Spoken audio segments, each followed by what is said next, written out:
Welcome back to Composition and its Allies. My name is Barney. I'm a classical composer, and this is a channel for composers as well as performers that are interested in composition. Orchestration for beginners is for anyone who wants to compose and orchestrate their first orchestral work. I want to focus specifically on when you're orchestrating a passage, when you're thinking about one section, okay, like the strings, the brass, or the woodwinds, okay, which is a very valid way, and so we encourage in France to focus on that section. But a danger is that you don't think about the whole, and then you have, discrepancies in your orchestration. So in today's video, we're going to look about thinking in two places at once. Let's begin. So on the screen here is the first version of my symphony. So this is before I got proper training in harmony. And let's look orchestration by group. So we have the woodwinds. So notice bassoon is on the G. So where is this G? Where is it coming from? Why the G is an important note. So if we do some context clues, we look at the strings and we see that the bottom of the chord is an E flat major triad. So B flat, E flat, G. So in second inversion, but it's not inconsequential right now. Okay, so that G is coming from there. But it's quite strange if I hear the woodwinds as a whole, I can't really understand what they need to say, what they're saying, because we're missing really important information. At the very least, I think would make a lot more sense if the bassoon was on the B flat, which at least the bass, so there's more of a harmonic context. So here's my first reorchestration attempt, and in part 2 of this video, second half, I will show you the final version that is now the revised version of my symphony, but just show you how you might adjust this in the moment. So notice I had to bring in the oboes, they were previously out, to take up the roles of the clarinet, so the upper part of the chord with the flutes. And now, to address the lack of clarification of harmony, I brought in 2 clarinets and 2 bassoons versus just 1 bassoon. And they're in the lower part of the chord, so we have a complete harmony. Now, something to notice is we now have a large gap between the clarinets and bassoons and the upper woodwinds.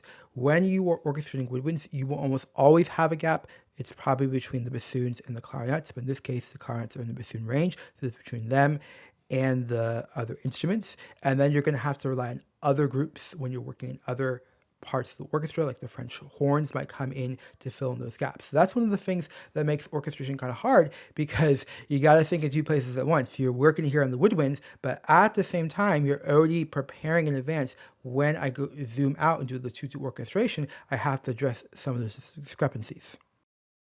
When it comes to the brass, I would say it's mostly fine.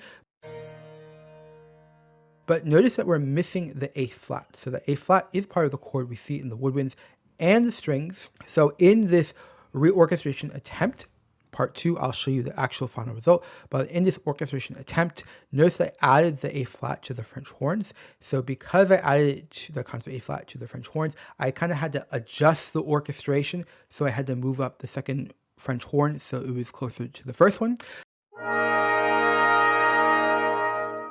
So as a result of this, I think in this reorchestration, the brass is going to be louder, okay, even more present.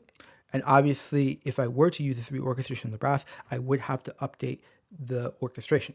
Now, this is another thing that makes orchestration so difficult, is that when you kind of fix something in one little part, you really kind of have to adjust the whole thing. So that is part of the joy of orchestration. It's difficult, it's a job, but it's something that you will come to love. It just has to be done. Notice the trombones I put on octave B flats. Well, why would I do that if we were talking about having clear harmony? Well, sometimes there's no rule that works all the time. So sometimes, yes, you want complete harmony, but other times you just want to make sure it sounds good. And I found that having a B flat and a G, it creates more distance between the upper brass. It doesn't feel as defined, but having that clear bass with the doubled B flat and then the brass, it sounds much better. So obviously then I just have to make sure that those missing notes that are needed to clarify the harmony are present in other groups. This is one of the things that makes really great art very difficult, is there is no rule that always works. Just no rule. I also think the brass feel more homogeneous with the trombones on that B flat. Let's look at the strings. So orchestration looks good. The harmony is complete. I think the listener will be able to easily understand what's going on from just the strings. Let's get a 2D perspective. So I would say the brass are definitely going to be the center. They're going to suck up all the attention. There's nothing wrong with that. Okay, trumpets will sound like they're on the melody. Notice that G in the viola, okay, I think it's going to stick out. It's the third, and whereas we have divisi and other parts, I do think listener attention might be a little bit drawn to that G. Maybe it's not a bad thing, maybe it is a bad thing, but just something to point out. Notice the bassoon has no purpose, okay? Why is it on that G? It doesn't provide any clarification. The clarification is already there. So this is an example of orchestration that is okay. It's fine. It's sometimes there's different battles. The bigger battle is getting the performance. So if you can get a performance, get a recording, get the rehearsals, even if there's problems with your orchestration, if you have the opportunity, just obviously take the opportunity, and then you'll hear so much more, and you can actually decide for yourself instead of needing another perspective. All right, now I want to talk about the revised version of my symphony. So again, this happened after getting, I would say 3 years in of training in harmony. I was already like orchestrating, but definitely 5 years afterwards, I was like, okay, I'm done with training. I really just want to compose again. And so I was able to reorchestrate my symphony with this training. So before we do so, let's actually talk about French harmony exercises. So this is designed for you, okay? So if you're having trouble with orchestration, it's not necessarily enough of doing orchestration in the French style and orchestrating piano scores. That could help, okay? But to even be able to do that, you have to have a good sense of harmony. You got to be able to hear the doublings that you want, the voicings that you want, the distances, and this comes through French harmony exercises. So traditionally, you have to go to France, you'd have a teacher, but what I've done is I've made those exercises available. I've made it more adapted for, English speakers by putting them in English, but also making them more adaptable for fugue by adding modulations sooner for root position chords so you can get ready for fugue and for orchestration. So I hope at some point you'll find a moment to check it out on school.com/composition and then click on classroom.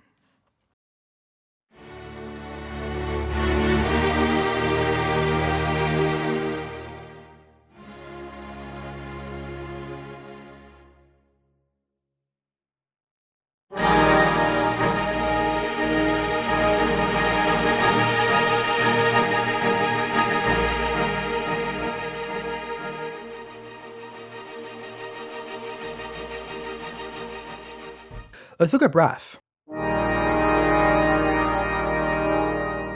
So in regards to the lower chord, notice tuba is doubling the trombone 3 down the octave. Trombone's taking the triad.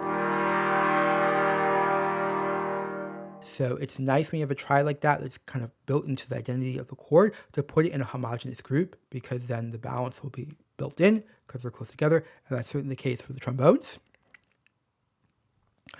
Notice we have trumpets on top of the chord. And then the French horns are bridging the gap.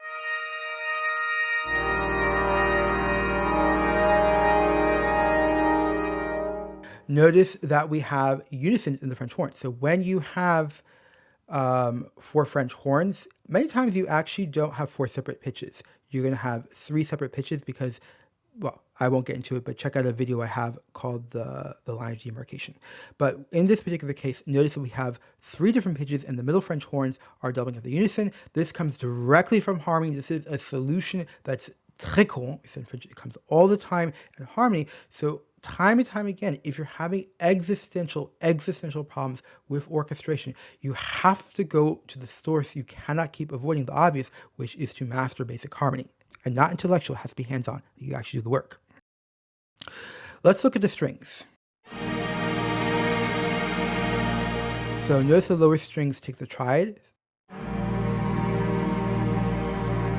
and the upper strings. And again, notice the use of unisons between violin 1 and violin 2. So I have a video that I go in better detail on this called Set the Distances, but when you orchestrate, you're going to choose what's the lower note, the upper note, okay? Even when you're working with the upper strings, what's the lowest note and how close is it to the bass, and then what's the upper note, and then based on how much space you have in, you may have to fill in every single note, you may have to put some space, not use all the partials, or you may have to use unisons. So again, French harmony exercise. Let's talk about orchestration of intervals. I have a full tutorial on this, so I will not go into too much detail, but basically at a certain point in orchestration, it's not always functional, I just need to balance. You want to get a very specific sound, and you may choose to bring out certain intervals in the orchestration. So notice that we have the violas on the fourth, we have violin 2 on the second, and violin 1 on the fourth. This is not accidental. It's not just because I had to. Sometimes it can be that way, but here this is very intentional. This is like specifically the sound that I want. Let's talk about the woodwinds. So we have that gap that I warned you about, the gap between the bassoons and the upper woodwinds. And how is it filled in? So notice it's filled in by the viola, violin 2, the French horns.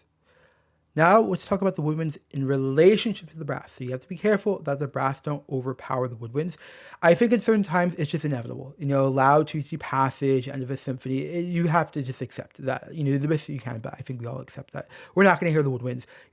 Yes, if the piccolos and high clarinets can contribute, but you just accept you'll lose the sound. But as much as possible in the orchestration, you want to address this.